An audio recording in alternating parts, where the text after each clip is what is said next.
Hoy nos acompaña una figura, un personaje, un artista, un orfebre, que se llama Marcelo Toledo, que si ustedes lo googlean van a encontrar una frase reduccionista, simplista, pero que no por eso falta la verdad. Se lo llama el orfebre de las celebrities. El orfebre será? de las estrellas. Pero es mucho más que eso. Sí.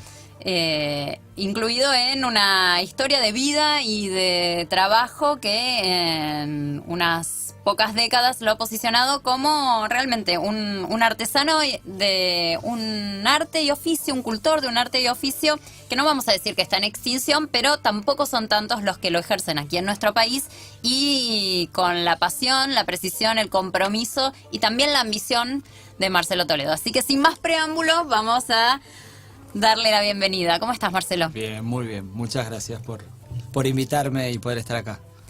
Bueno, quería que comenzáramos charlando un poquito de tus inicios. Vos sos muy joven, andás en una década parecida a la mía, vamos a decir. Tenés 30 y pico. Exacto, justamente. Y te iniciaste de manera muy precoz, podríamos decirlo, en el arte de la orfebrería. Y muy artesanal. Y también. muy artesanal, exactamente. ¿Cómo fueron esos inicios? Vos sos de Escobar, ¿verdad? Sí, yo soy de Escobar, de 49 kilómetros de acá, la capital nacional de la flor, que de hecho es ahora la fiesta de la flor. Y en realidad me inicié, antes que de la orfebrería, me inicié en el trabajo con las manos, el trabajo manual. Siempre tuve como mucha inquietud. Siempre me llamaron la atención los metales, y un verano tuve la posibilidad de trabajar con mi abuelo. Mi abuelo tenía una casa de demoliciones y que para mí era como estar en Disneylandia, porque veía las puertas antiguas, doradas, y cosas que brillaban, y los vitrós, que para mí eran cosas de películas, para un chico de 8 años. Y él me dijo: ¿querés venir a trabajar conmigo, pero para jugar? Y fui a trabajar con él, trabajé, no sé, un par de días en el verano, me dio un dinero y con ese dinero fui y me compré una pinza. Me salió, no me preguntes por qué, con 8 años.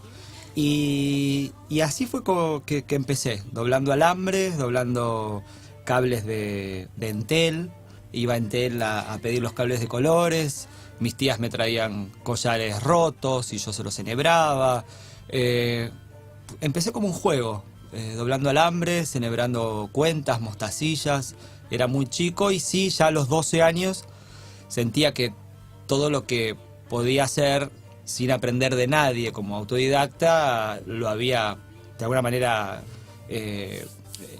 absorbido, practicado y demás. Entonces empecé a preguntar a ver si podían dar clases y me decían que era muy chico, hasta que a los 14 años di con un orfebre que se llamaba Edgar Michels en Acasuso. Yo era de Escobar, así que me quedaba como a mitad de camino entre Capital y Escobar, y empecé a tomar clases de orfebrería, que no tenía, que te soy honesto, hasta esa época de mi vida no tenía idea lo que era un término que para un chico de una ciudad tan chica como Escobar, la palabra orfebrería era como de diccionario.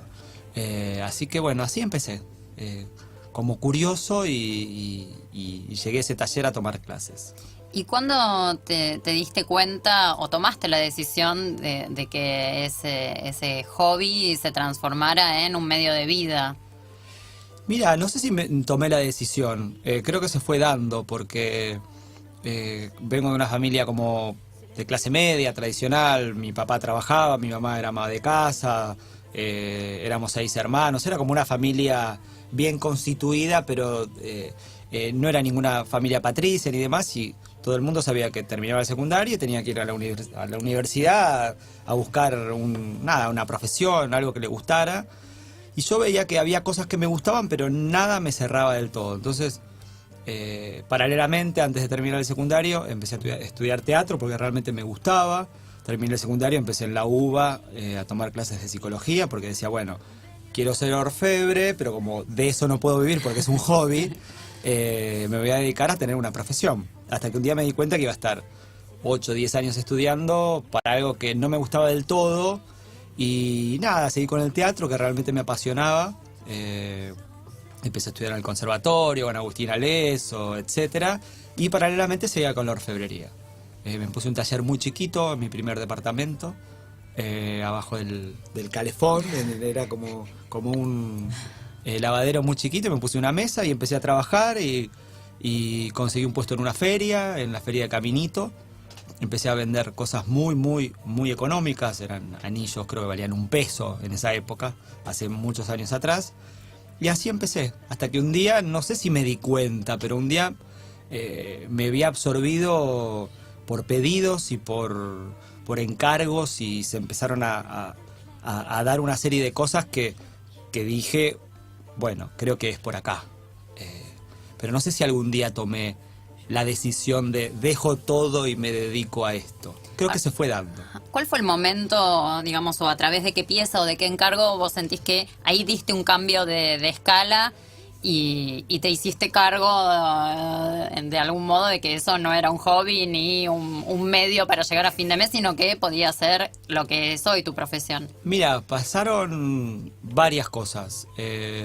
Primero, una nota que me hizo un periodista y arquitecto en esa época, Carlos Divar, siempre lo recuerdo, que de hecho siempre lo cruzo y se lo agradezco. Él trabajaba en un medio de arquitectura, me hizo una nota y ese mismo día que salió la nota me llamaron del Ministerio de Economía y empecé a hacer todos los regalos oficiales del Ministro de Economía de esa época. Estamos hablando de una época donde estábamos entrando al 1 a 1, donde se abrían las fronteras para el comercio internacional, donde los ministros y los presidentes viajaban con una comitiva que iban a hacer negocios, se llevaba y se acostumbraba mucho a hacer regalos. Eso con el tiempo no digo desaparecido, pero cada vez tiende a ser más escaso, por una cuestión de costos simplemente. Eso fue una de las primeras cosas que me pasaron. Y después, en el año creo que 99, si no me equivoco, yo había pedido un crédito para hacer un catálogo a una asociación de microemprendedores y de repente me dice, mira, va a venir el príncipe Carlos y queremos hacerle un obsequio porque él es el padrino de la microempresa en Londres, y ese pedido llegó después a hacer el regalo oficial del jefe de gobierno, y como el jefe de gobierno le quería dar ese mismo día la llave de la ciudad del príncipe, me llamaron en el mismo momento que estaba por ser la ceremonia y me dijeron, venite para acá porque vos se lo tenés que dar. Y ese creo que fue como un antes y un después. Yo estaba despertándome en mi casa a 8:30 de la mañana y a las 9:15 estaba de traje frente al príncipe, dándole y hablándole sobre mi trabajo, y bueno, con mucha prensa. Te imaginarás que esos acontecimientos son muy mediatizados, y bueno, ese yo creo que fue como el hecho que para mí marcó un antes y un después. A partir de ahí fueron todas como él me recomendó a no sé quién y él me recomendó a no sé quién y llamalo a tal que te va a hacer quedar bien, y fue como una gran cadena virtuoso, claro, de un círculo, sí. Ese fue sin duda el acontecimiento que cambió, o al menos me hizo, yo creo que más que cambiar, me hizo entrar a trabajar en primera línea, o a un nivel o a una base de gente que realmente es lo más complicado, ¿no?, de acceder. Exactamente. Y después hay otro hito recurrente cuando se cuenta tu trayectoria, que es cuando te encargaron realizar la réplica de las joyas de Evita para el musical de Andrew Lloyd Webber, en la puesta con Elena Roger y Ricky Martin. En realidad, el que me hayan encargado las joyas para el musical Evita fue como algo que pasó después de haber hecho las joyas. Yo viajé a Londres y estaba pensando en nada, porque después de lo del príncipe Carlos vino un regalo para la reina que cumplía 50 años en el trono, y después vino el alcalde de Nueva York, y después vino Bill Clinton, y después fue como una seguidilla de acontecimientos que yo no lo podía creer. Y un día viajo a Londres, una revista me dice, mira, hay una artista argentina que fue elegida para protagonizar Evita. Yo ya lo había leído, me dice, ¿por qué no te animás a verla, hacerle una réplica de alguna pieza? Y yo le dije, sí, de hecho estoy pensando en hacer algo que tenga que ver con la figura de Eva Duarte. Fui, conocí a Elena, le había hecho un prendedor, tuvimos buena onda, pero fue eso nada más. Un año después voy un día al teatro, que ella estaba lanzando su disco, y veo los afiches enormes y en primer plano el prendedor que yo le había regalado. Yo dije, wow. Nada, empezamos a tener relación de nuevo. Ahí me entero en un viaje a Nueva York que estaban por hacer Evita y yo dije, bueno, qué buena oportunidad sería la de hacer las joyas, pero bueno, quedó como en la nada. Y de repente me manda un mail Elena diciendo, mira, estoy con el director de vestuario, necesitan... Bueno, y así empezó la historia de nuevo, pero ya para el musical hice aproximadamente unas 100, 120 joyas. Eso fue realmente un trabajo muy grande. Que estás, Marcelo, en una especie de salto evolutivo, podríamos decir, con relación a lo que viene siendo tu trayectoria en estos años, donde como orfebre realizaste piezas de arte, yo considero lo que vos realizás, portátiles, ponibles, como dicen mis colegas periodistas de moda, exacto, de uso. Repasemos un poquito el portfolio de esos años. Has hecho, bueno, joyas, has hecho... En realidad empecé haciendo las típicas piezas de la orfebrería o la platería rioplatense. Hice mates, hice cuchillos, hago mates y hago cuchillos, no es que hice. Después empecé a hacer piezas un poco más grandes, algunos floreros, centros de mesa, candelabros, marcos, y cuando vi que podía hacer cosas muy grandes, dije no, ahora me voy a dedicar a hacer cosas chiquitas. Entonces seguí haciendo todo eso, pero puse como toda la energía en las joyas, y ahí vino las joyas de Eva Perón, que la inauguré en el Museo Evita, después en Nueva York, después en Moscú, después en museos de China, dio la vuelta al mundo por suerte. Y cuando vi que eso ya estaba, dije, bueno, ahora quiero cambiar de nuevo la escala. Creo que me he podido dar el lujo de hacer lo que tenía ganas de hacer en un oficio o en un arte que no es lo más tradicional del mundo, porque lo más tradicional hubiese sido que me recibiera de médico, de abogado, de ingeniero o de periodista. Y bueno, me dediqué a esto y hoy por ahí estoy como hoy es el fruto de un trabajo interior de muchos años. Estoy como en la segunda etapa o en la segunda mitad de la vida, que dice que empieza a los 40, y tengo ganas de seguir haciendo las cosas que siempre hice, pero quizás con un mensaje diferente, poner más el foco en lo conceptual, en lo que tengo ganas de decir. Uno siempre puede decir algo con una pieza, pero quizás con el arte contemporáneo es como mucho más conceptual. Entonces estoy más enfocado en realizar lo que vengo haciendo, pero además este cambio de escala que tiene que ver con la realización de esculturas o cuadros o piezas a otra escala, que quizás hasta hace poco mi escala era más chica, ¿no? Un centro de mesa puede medir 50, 60 centímetros y hoy estoy haciendo quizás esculturas que miden 4 metros, ¿no? No es ni mejor ni peor, es diferente, es como una nueva capa a este arte de los metales. ¿Y qué es lo que necesitabas o lo que necesitas decir que encontrás en este formato más viable de conseguirlo que en lo que venías realizando o lo que seguís realizando en paralelo? Quizás historias más interior, quizás el mundo de las joyas tiene más que ver con el mundo de la moda. No sé si decir lo que es más frívolo, porque hay un gran mercado atrás y hay mucha gente que pone mucho de sí, pero tiene que ver más, como decías vos, con lo ponible, con el objeto de uso. Y hoy creo que el foco está puesto no solo en que la pieza sea bella, sino que tenga algo para transmitir. Hoy mi colección o mi próxima exposición habla de las tramas, que empezó siendo un florero que se enredaba, y eso me llevó al sur a hacer un video, a inspirarme en una reserva natural en el Aracuri, y terminó siendo una exposición que voy a presentar en Rubers junto a otra artista que se llama Liliana Golubinsky, y que quizás no te das cuenta, pero es una necesidad que uno tiene y que la plasma en una pieza, y que luego de hacer una y otra decís, ah, mira, este fue el hilo conductor, yo quería decir algo. las tramas, que puede ser una telaraña, o puede ser un nido, o puede ser una cárcel, y que terminan también en las tramas humanas, que por un lado nos enriedan y por otro lado nos separan. Me parece como mucho más, no sé si interesante, pero que tiene que ver más con lo que soy yo hoy. Me siento más cómodo. No estoy tan preocupado o no tengo puesto el foco tan en el afuera, sino en el adentro.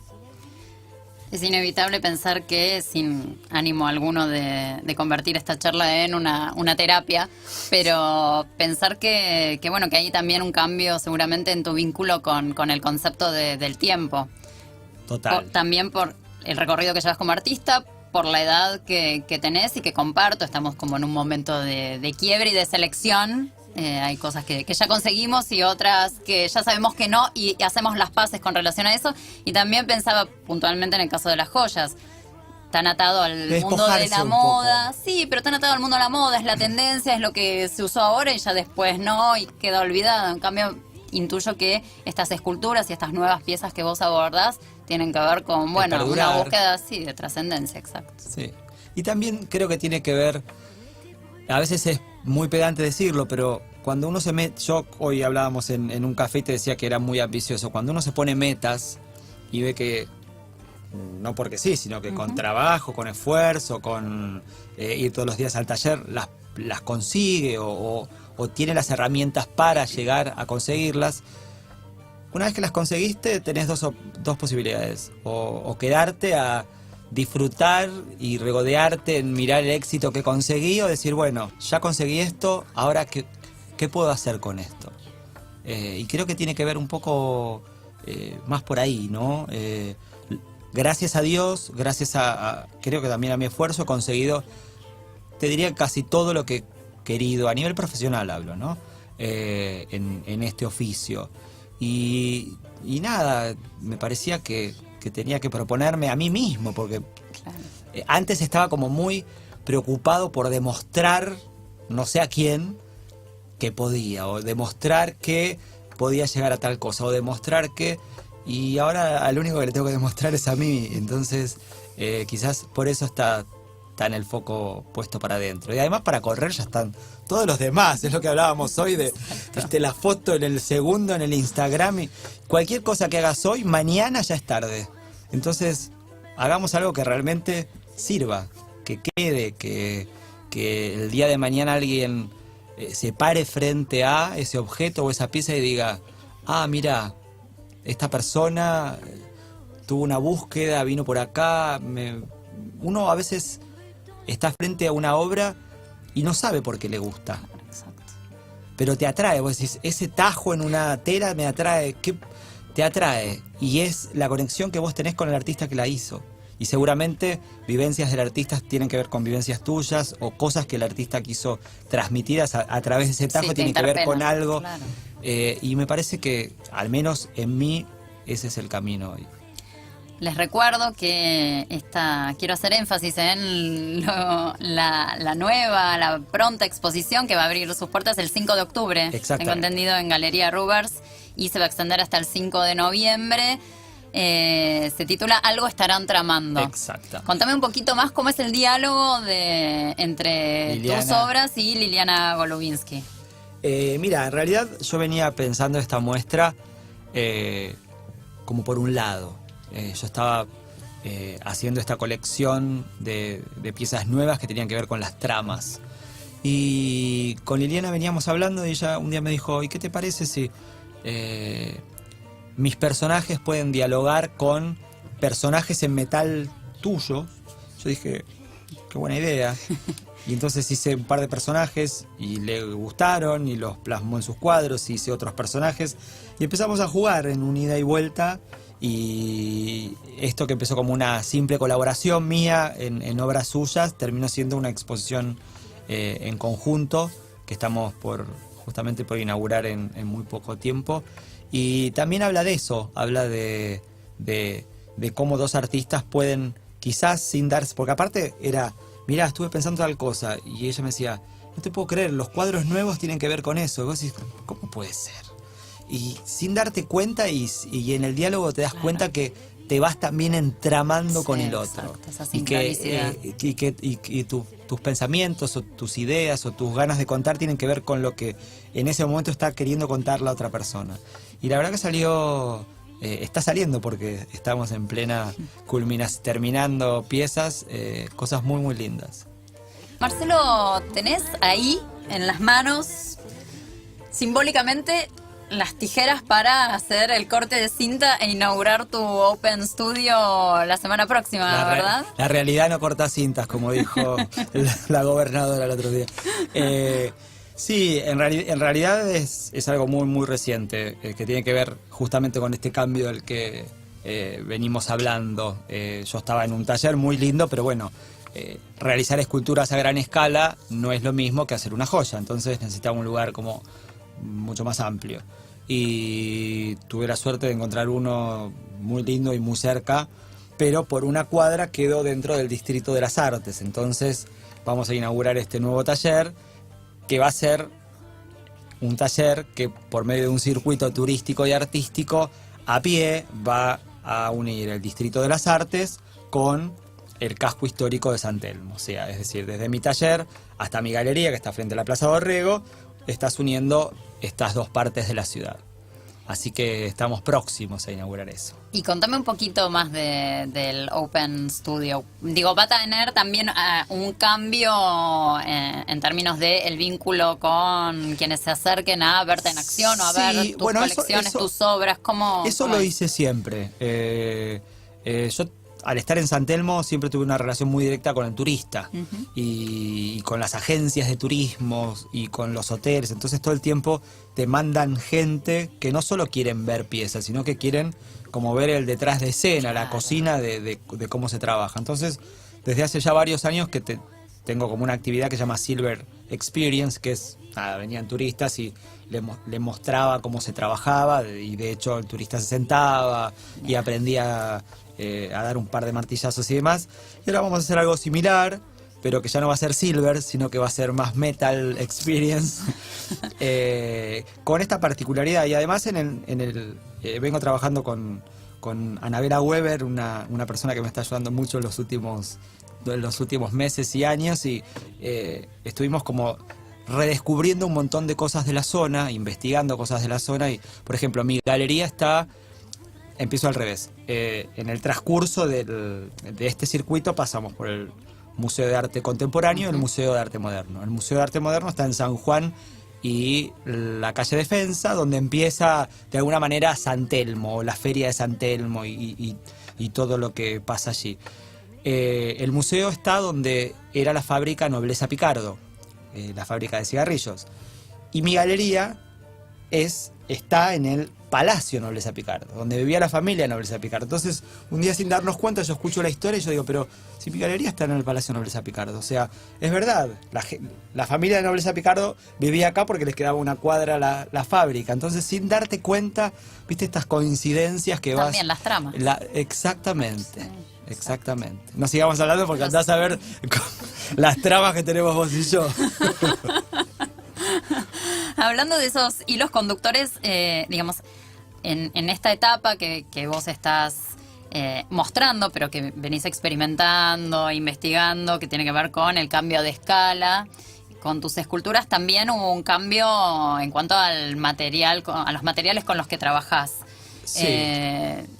¿Cómo, hay un cambio en vos? ¿Vos experimentás una manera diferente a la hora de trabajar, no solo en cuanto a la dimensión y formato, sino también al modo de vincularte? Sí.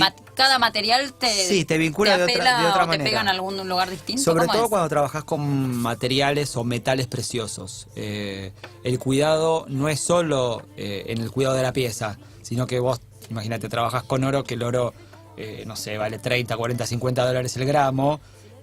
Trabajas con mucho cuidado porque se te cae un pedacito de oro y queda entre las ranuras de la pinotea y perdés 3 gramos de oro y es un montón de dinero. Entonces el material precioso se trabaja sobre cajones donde se recupera aunque sean, no sé, 0,10 gramos, se manda a laboratorio, se vuelve a purificar, se vuelve a laminar, se trabaja como con un cuidado diferente. En cambio, no sé, ahora estoy haciendo esculturas que por ahí pesan 100 kilos. tenés otro manejo del metal y otro cuidado. Estás más enfocado quizás en la forma y no tanto en que si el metal se dobla y no te sirve más. Si se dobla y no te sirve más, se corta y se tira porque es material. No digo que no es costoso, pero es mucho menos costoso que el material precioso, ¿no? El material precioso en general requiere de un cuidado mucho más exhaustivo, porque en general son piezas mucho más chicas. Nadie es una escultura de 100 kilos de plata. Esa es la única diferencia, pero las técnicas son las mismas, se suelda de la misma manera, se suelda con los mismos materiales. ¿Y se le pone el cuerpo de la misma manera? No.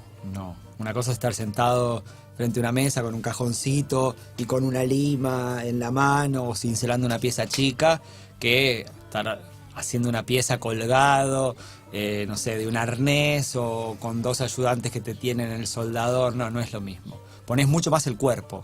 En el oficio de la orfebrería se pone el cuerpo, pero acá lo pones entero. ¿Y tuviste que encarar alguna preparación especial en ese sentido para...? No, ¿sabes qué? No, porque justo me mudé a un taller que estaba preparado para. La verdad que es un taller que era de un fotógrafo y tenía muchos caños y rieles y ganchos que me permitieron... no, la verdad que por suerte no tuve que hacer nada. ¿Y vos? Y yo creo que el cambio lo vengo haciendo interiormente, y si te referís a lo físico, entreno mucho, así que ahora puedo descargar también en estas piezas un poco más. Pero no, estoy muy contento, me siento pleno, esa sería la palabra. Antes también, pero en los últimos años, en el último periodo estaba... creo que atrás de una búsqueda y me parece que por suerte la encontré. Y para que quede claro, no es que vos cerrás tu tradicional galería frente a la Plaza Dorrego, sino que este es un espacio más que se suma a la experiencia Toledo que uno puede tener. Mira, en realidad el arte es, como recién hablábamos, transversal, ¿no? O sea, lo penetra y lo perfora todo. Podés diseñar ropa, hacer joyería, podés hacer esculturas, podés hacer piezas para la mesa. Lo bueno del arte es justamente eso, que para mí hoy esto es como una capa más que estoy agregando a lo que vengo haciendo. Yo sigo haciendo gemelos y sigo haciendo collares y sigo haciendo centros de mesa, pero además ahora estoy dedicado a hacer... grandes esculturas. Lo otro lo sigo haciendo y me encanta hacerlo, pero sentía una necesidad interior de hacer esto que ahora estoy haciendo, sumar esto. Hablando de sumar, obviamente me imagino que tuviste que aprender, y te quería preguntar en ese sentido cómo lo resolviste, la dimensión de hombre de negocios para sumar a tu faceta como artista en metal, orfebre, para resolver ese paradigma, ¿no? de ser emprendedor. Es que en este país tenés que aprender un poco de todo, porque las estructuras a veces parecen muy grandes, pero yo siempre cuento una anécdota que es muy boba, pero que es así. Cuando yo empecé a salir en los medios y que el nombre se empezaba a escuchar y demás, te empiezan a llamar de todos lados. Entonces me llama un día una persona, atiendo el teléfono, y yo estaba barriendo el local y me dice, quería hablar con el director de marketing de Marcelo Toledo. Y yo, como te tragué el saliva, digo, a ver, decime, soy yo. Y estaba con el escobillón en la mano. O sea, uno acá se acostumbra un poco a hacer de todo, ¿no? A ser el CEO, el presidente, el cadete, el que hace bancos. Pero bueno, también es cierto que en los últimos años cambió todo mucho y uno tiene la posibilidad, no sé, con las redes sociales o con las bancas online y demás. Y obviamente que tengo gente que me ayuda, pero estoy un poquito en todos lados. Y en términos de negocio, ¿qué te costó más al principio? ¿Ponerle un precio a una obra tuya o venderla? Porque quizás estabas encariñado. Un poco las dos cosas, pero en ese sentido, al principio yo tenía muy claro que lo que necesitaba era, hacerme. Entonces, de la única manera, como hablábamos hace un rato, vengo de una familia de clase media, yo necesitaba hacer y vender para poder volver a hacer. Y por un lado está el apego del el haber puesto todo de uno en hacer una pieza, pero por otro lado están las ganas de seguir haciendo y que en general eran más grandes que las otras, así que nunca he tenido mucho problema en vender las piezas. Me parece que es como una rueda virtuosa, porque uno pone todo de uno en crearla, en diseñarla, en hacerla, la vende y pasa a otras manos que siguen esa rueda, ¿no? Siempre me pregunto, no sé, en qué mesita de luz o en qué mesa o en dónde estarán muchas de las piezas que uno hace, y a veces que ni fotos, porque bueno, ahora con el celular es muy fácil, pero hace 10, 15 años para tener una buena foto tenías que ir a un fotógrafo y pedir un turno y la sesión y después revelarlas o no, ni siquiera revelarlas. Al principio eran, ya ni me acuerdo los nombres. Los contactos sí, y claro. después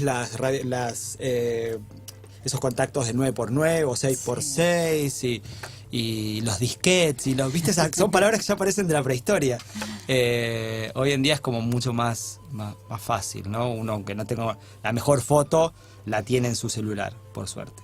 Para tener un registro. Un recuerdo, sí. ¿Alguna vez hiciste en este tiempo una retrospectiva? No. Tengo todo guardado. Soy de esas personas que les gusta guardar. Tengo desde las cartas de los clientes, cartas de amigos, cartas de... tengo guardado todo, sí.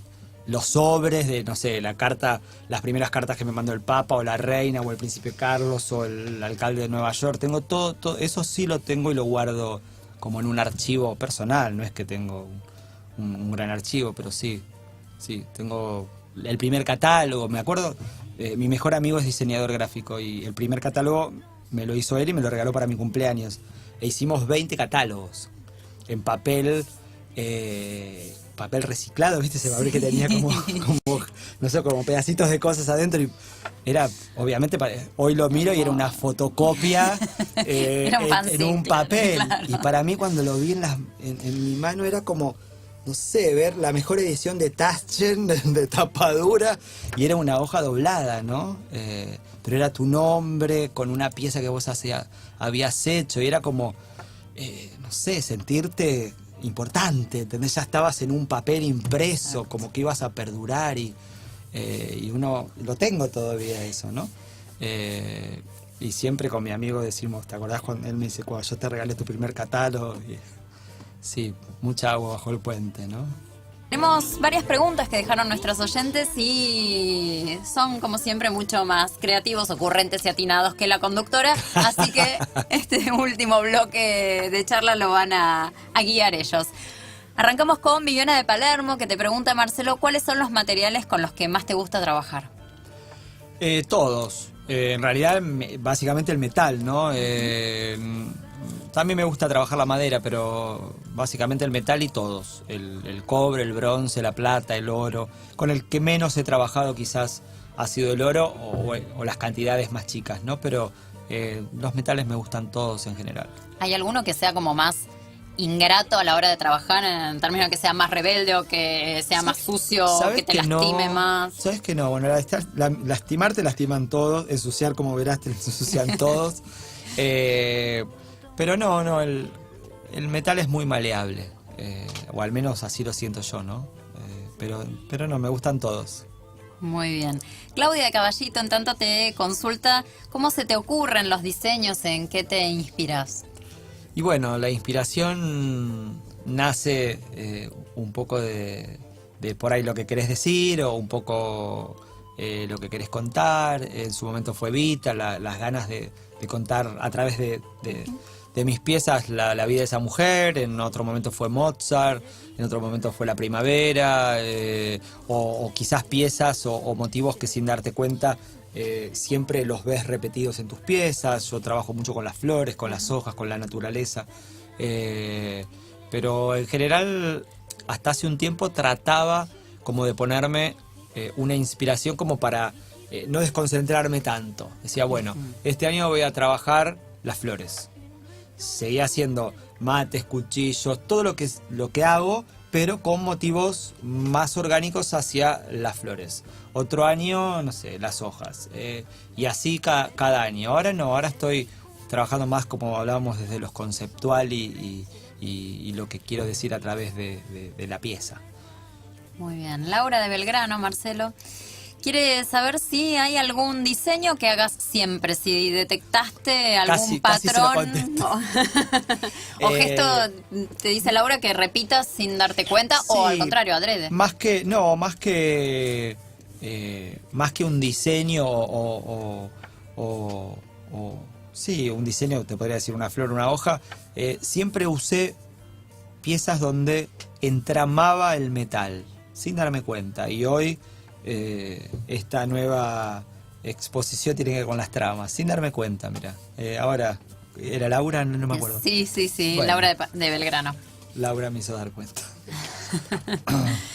Lucía de Flores quiere saber si tenés algún preferido dentro de las obras que hiciste, algo que te haya gustado particularmente, que te enorgullezca. Y muchas. Siempre cuando me preguntan algo similar a esto, hablo de unas piezas que en su momento hice para Juan Pablo II, que fue como, bueno, ahora está Francisco y todo el mundo está orgulloso, yo también, por supuesto, pero toda mi juventud y toda mi niñez, más de 25 años estuvo el Papa Juan Pablo II y tuve la suerte de hacer piezas para él, y esas siempre fueron como mis grandes primeros logros. También hice para Francisco, pero te podría decir que sí, vengo de una familia muy religiosa y eso me ha gustado mucho hacerlo. ¿Tenés obra en algún museo, colecciones públicas, sí, en varios, privadas? Sí, bueno, privadas muchas, en museos en varios, en museos en Shanghái, en Moscú, en Nueva York, bueno, en Buenos Aires, en el Museo Evita, en el Museo Fernández Blanco, tendría que hacer memoria, pero sí, en varios. Porque en general muchas veces cuando uno hace una exposición deja una obra en carácter de agradecimiento, o muchas veces hay un dinero para comprarla, pero sí, en las privadas, bueno, sí, muchas también. ¿Pero con carácter de colección? Sí, gente que colecciona y que tiene 2 o 3 piezas de cada artista, y sí. Qué genial. Daniela de Palermo, la última pregunta de nuestros oyentes, quiere saber si la gente, abro comillas, común, cierro comillas, compra tus obras o es un privilegio al que solo pueden acceder celebridades y gente famosa. No. Obviamente hay obras y piezas de todo valor, ¿no? También es cierto que un centro de mesa de 10 kilos de plata no cuesta lo mismo que un anillo de 2 gramos, pero sí hay para todos los valores, sí, ¿no? Que venga a verme tranquila. Recordemos dónde te puede ir a ver. Bueno, yo estoy en San Telmo, frente a Plaza Dorrego, en Humberto Primo 462. Ahí tengo la mayor parte de las piezas que hago, que están siempre exhibidas para el público. Así que a todos los oyentes tuyos, que son muchos, los invitamos a que vengan a conocer personalmente lo que estamos haciendo. Exacto, y ya a partir de la semana que viene también en el nuevo taller en Open Studio, que está en la calle Balcarce. La calle Balcarce y Cochabamba. Muy bien, mi última pregunta para ya cerrar, Marcelo, es si tuviéramos la máquina del tiempo y vos pudieras, cual Michael Fox, ir y volver, ¿qué pieza de la que haces o hiciste en estos últimos años le mostrarías a ese Marcelo de 8 que se fue a comprar una pinza, como para alentarlo y decirle, hiciste bien, la intuición no te falló? Creo que unos floreros que vengo haciendo desde no hace mucho, que son unos floreros tejidos, son algo muy muy simple, muy muy sobrio, que por ahí encierran todo lo que yo soy. Muy bien, Marcelo Toledo, artista en metal y orfebre, gracias por haber estado esta tarde aquí en Cátedra de Estilo. Tengo un regalito para vos. Ya nos vamos del aire, pero bueno, sé que fue tu cumpleaños hace muy poquito. Ay, muchas gracias, Marcelo. Quería estar presente.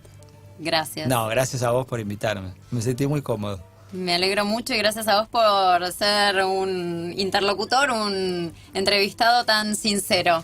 La verdad que eso se celebra y también se disfruta mucho. Y como te dije, casi que me hiciste olvidar que esto es un trabajo, también es una pasión. Como vos, también lo tenemos en común. Es verdad.